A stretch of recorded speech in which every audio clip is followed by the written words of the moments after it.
నిద్ర లేవగానే మొహం కడుక్కోగానే కాఫీ తాగే దుర్వ్యసనం మానుకోవాలండి. ముందు చాలా కష్టమే, కానీ నా మాట నేను చెబుతాను. లేవగానే ముందు కాఫీ పారపోయకూడదండి లోపల, ఏదో పుడితిగోళంలో పుడితిపోసినట్టు. మొహం కడుక్కోగానే చేయవలసిన పని స్నానం చేయాలి. వెంటనే 6 గంటల లోపు స్నానం అయిపోవాలండి ఖచ్చితంగా. 6 గంటల లోపు చేసిన స్నానాన్ని దేవతా స్నానం అంటారు.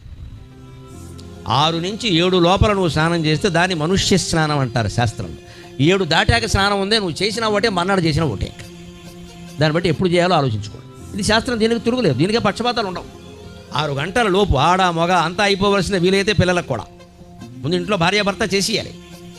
అత్తమామ ఎలాగో చేస్తారమ్మా, వాడు పాత్రం వాడికి మనం చెప్పక్కల, కొత్త వాళ్ళకి చెప్పాల్సి వస్తుంది. వాడు 9 అయినా 10 అయినా అదే గుడ్డమ్మా, ఆలోచించండి.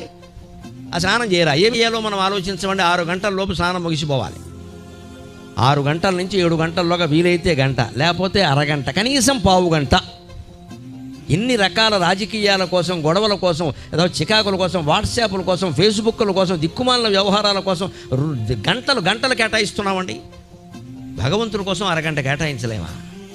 ఆ స్నానం చేసిన తర్వాత ఏమీ తినకుండా ప్రాణం ఏం పోదండి. ఈలోపు పూజా మందిరంలోకి వెళ్ళిపోయి శివుడికి అభిషేకం చేస్తావా, ఓ పువ్వు పెట్టి దండం పెడతావా?